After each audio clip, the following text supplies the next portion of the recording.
여러분 반갑습니다. 최근 선포된 12.3 비상계엄에 관여하여 정당을 비롯한 여러 단체들이 이런저런 얘기들을 주고받는 가운데 한국교회와 신학교를 대표하는 저희 신학대학원 교수들은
나오셨습니다. 예, 김철현 교수님도 오셨습니다.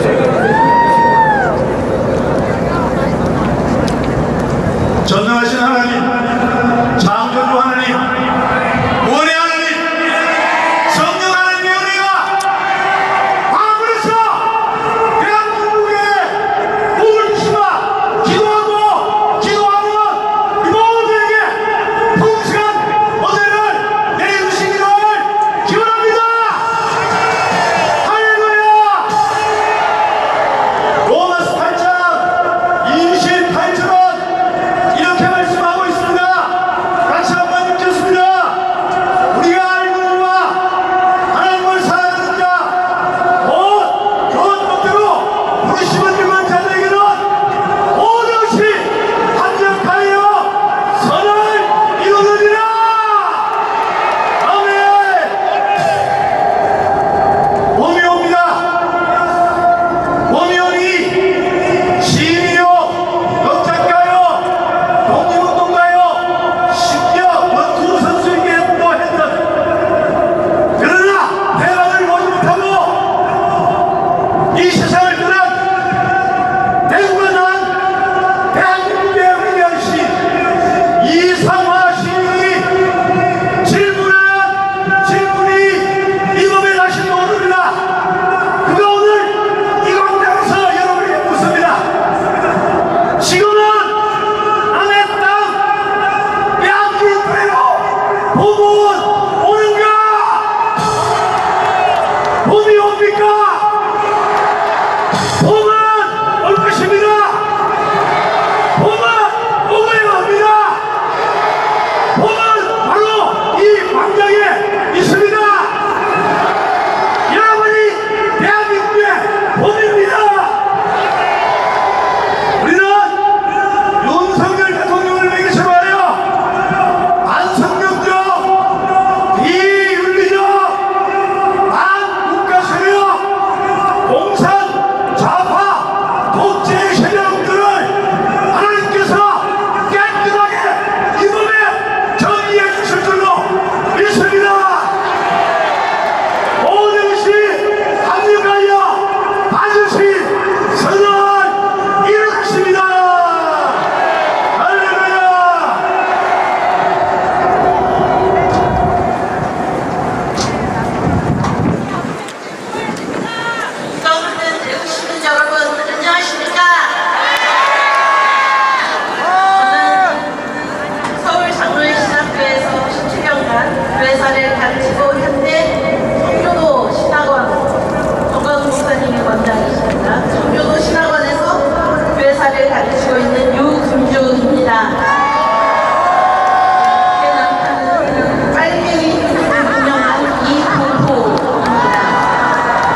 있습니다.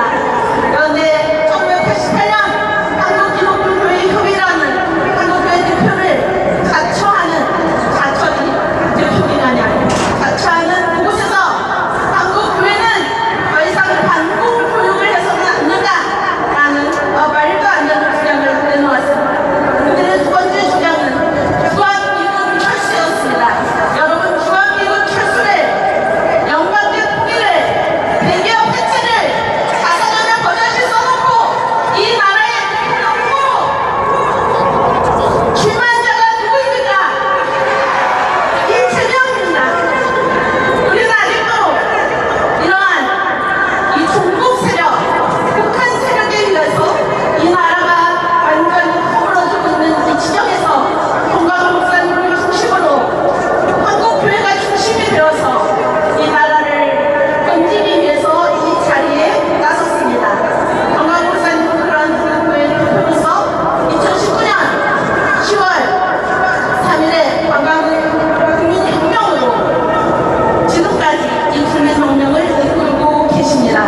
건강 목사님께서 이 한국을 위해서 하신 네 가지 공헌을 말씀드리고 저는 물러가겠습니다. 첫 번째는 건국 대통령 이승만을 역사의 무대에 다시 올리신 분이 누굽니까? 정광훈 목사님입니다. 우리는 근본이 있는 나라입니다. 그런데도 건국 대통령을 무시하고 짓밟고 아무도 얘기하지 않는 현장에서 정광훈 목사님이 나서서 우리의 건국 대통령 이승만의 위대한 업적을 이 세상에 알리고 그의 건국 기동을 자유민주주의, 자유시장경제, 한미동맹, 기독교 이국론으로 분명히 세우신 분이 바로 정광훈 목사님입니다.